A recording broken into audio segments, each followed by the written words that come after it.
Lumas, welcome back to my Super Mario Galaxy Let's Play. Actually, I shouldn't be saying that. We are now up. This is now the bonus episode. Alright, so yeah, we can go about collecting the power stars if we want, but no, I actually feel like doing something we didn't get to do in the other episodes. Read the book. So, story time.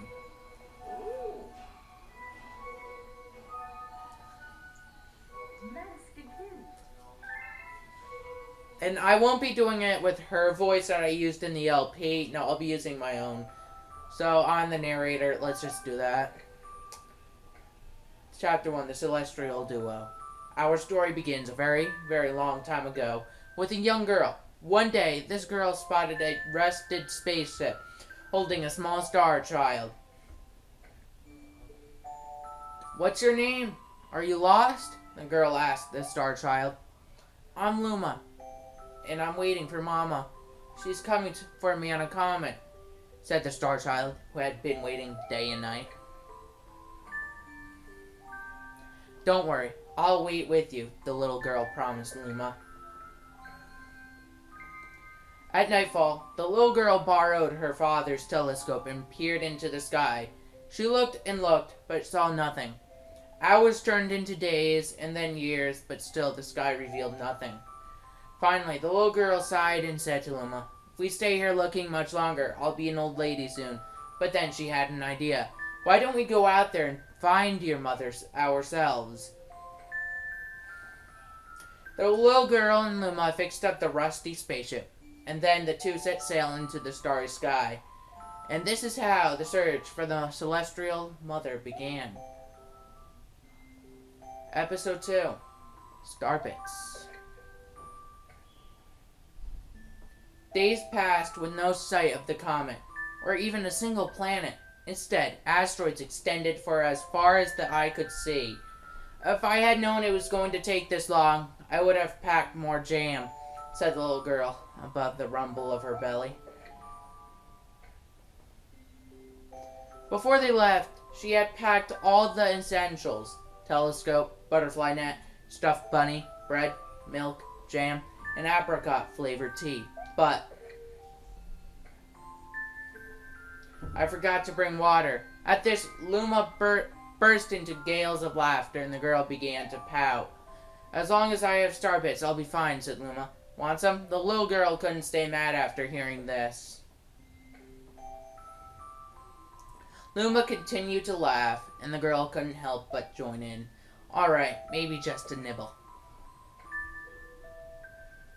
Leaning far out of the spaceship, the pair began to collect Starbitch with the girl's net. They almost fell out a few times, but they kept on collecting. The Starbitch tasted like honey. Chapter 3, The Comet. A beam of light pierced through the ship's window. Thinking it was the morning sun, the girl peered through the window, only to find a turquoise blue comet shimmering at her. The little girl shook the sleeping Luma awake and shouted excitedly, "We have to get to that comet." The pair descended on the comet and found that it was made of ice. They looked high and low, but Luma's mother was nowhere to be found. Exhausted, the girl sat down with a flop, utterly unable to take another step. "Look!" Peering down at the icy ground where Luma was pointing, the girl suddenly noticed clusters of Starbitch encased in the ice. "Pretty good, huh? Finding Starbitch is my specialty," said Luma, beaming. "There's ice here, but it's so warm. I bet there's water here, too." The two decided to stay on the comet for a while. Riding the turquoise comet, the pair continued their search for Luma's mother. Chapter 4, The Dream. One night, the girl dreamed about her own mother. "Where are you going?" she asked her mother's retreating back. Without turning, her mother replied, "Don't fret, dearest. I'm not going anywhere. I'm always watching over you, like the sun in the day and the moon in the night." A wave of sadness washed over the girl. What about when it rains and I can't see the sun or the moon? Her mother thought for a moment before responding. I will turn into a star in the clouds and wait for your tears to dry. When she awoke, the girl's face was damp with tears. You have starbits in your eyes, said Luma to the girl. Wiping her face, the girl replied, These are tears, not starbits. I'm crying because I'll never see my mother ever again. At this, Luma began to cry too. Mama! Oh, Mama! Wah! The pair traveled through the starry skies, and though they encountered many other comets, not one of them held Luma's mother. Luma was despondent. Now, Luma. The rain clouds won't go away if you keep crying, the girl said, giving Luma a squeeze. I'll give you a present if you stop. The girl closed her eyes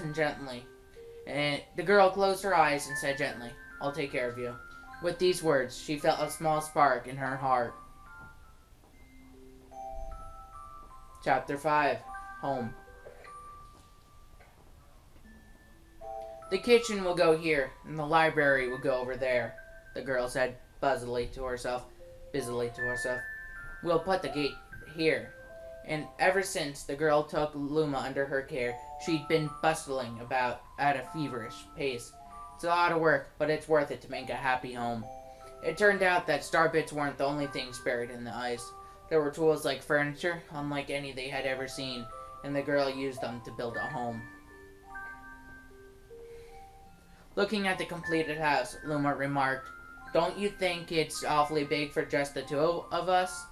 With a library, bedroom, kitchen, fountain, and gate, it was certainly spacious, but still, something seemed to be missing. If only my father, brother, and mother were here, the girl said, wistfully indeed. Their house was too large for its too small residence. That night, clutching her favorite stuffed bunny close to her heart, the girl fell asleep in the starship. Chapter 6. Friends. Then one day, while the girl sat sipping tea, a tiny apricot colored planet appeared on the horizon. From the planet, another Luma of the same color emerged. Do you two know each other? The girl asked the two Lumas gleefully. Despite the girl's excitement, they seemed uneasy. The two Lumas neither drew closer nor backed away from each other. Instead, they just stared. The one Luma broke the silence. My mama! At once, the apricot Luma parroted back. My mama! My mama! My mama! My mama! The two Lumas began to dance around the girl, frantically, and neither showed any sign of stopping. The girl was so charmed by this adorable scene that she couldn't help but laugh. And that's when something very strange happened. Suddenly, more Lumas began to pop out from the apricot planet. They were different colors, but they all shouted the same thing. My mama! My mama! The sight of all the shouting Lumas only made the girl laugh harder. What am I going to do with all these children? The Lumas just stared blankly as she doubled over laughing. I guess we'll have to name each and every one of you. Tomorrow, when she had finished naming them all, she would begin moving all the Lumas to the new house. Chapter 7. The Telescope. After seeing their 100th comet, a sudden thought popped into the girl's head.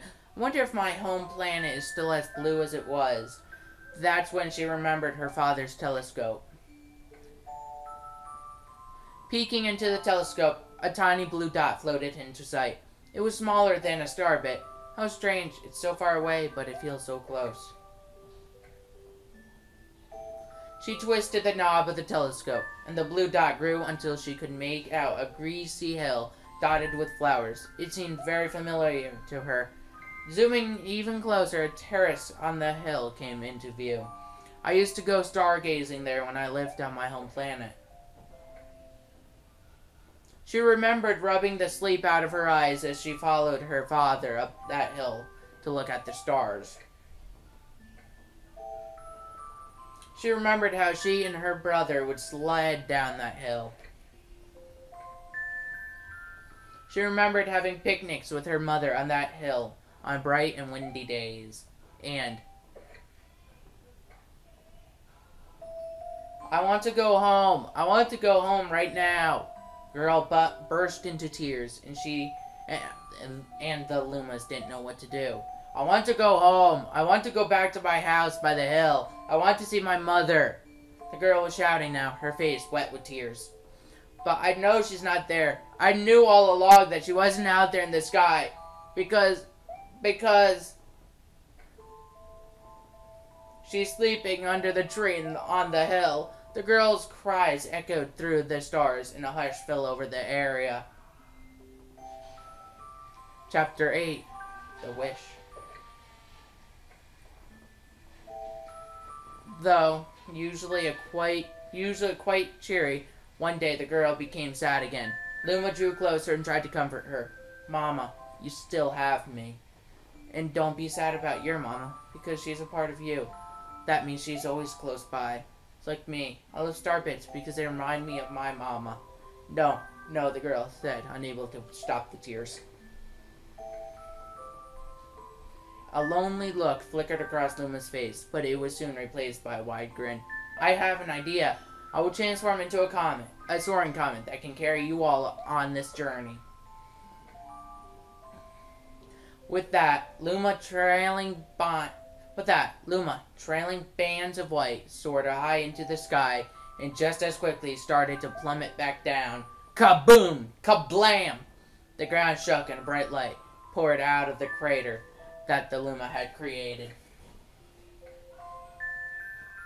The bands of light twisted together to form a comet trail, and then Luma emerged, reborn as a comet. The girl could scarcely believe her eyes. But how? She kept asking. Our destiny as Lumas is to transform into different things, said a red Luma who had suddenly appeared. Stars, comets, planets, we can all become all of these things. When I grow up, I want to be a star that makes someone special smile, said a green Luma. A blue Luma chimed in. That Luma turned it into a real cutie of a comet, didn't he? All of the Lumas together said, "No more crying, Mama." "Thank you," said the girl in a whisper, and she pulled the Lumas close and hugged them. From that day on, Starbitch no longer fell from the girl's eyes. The planet set forth for the girl's home planet, its long trail blazing proudly behind it. Final chapter. Family. With its many Lumas and telescopes, the comet was quite a sight to behold. The girl and the Lumas were proud to call it home. At a welcoming party for a new Luma, the girl gathered everyone in the kitchen and said, in a louder voice than usual, "All right, everyone, let's make a cake. A cake sprinkled with star bits. Then it will be called a star cake." The Lumas excitedly began to gather the ingredients. As she watched the Lumas scurry about, the girl smiled and thought to herself, "This is my family now, and I will stay with them until they are ready to leave the nest. When they do leave, I'll see them off with a smile, because that's what makes a mother happiest." That night, when the girl lay down to sleep, a soft delight enveloped her and reminded her of the blue planet she once called home. But it would be nice to return home once every 100 years to nap in my favorite sleeping spot. The comet carrying the Lumas and the girl continues on its journey to this very day. With more family members in tow than can be counted, it's said that the comet visits the girl's home planet once every 100 years, its proud white tail glittering in the sky. The end. That's all.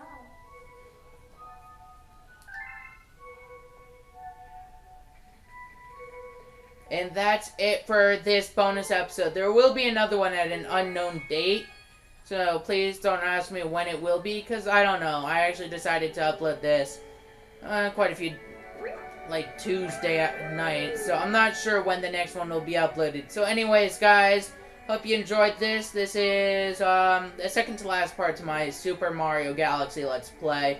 But for old time's sake,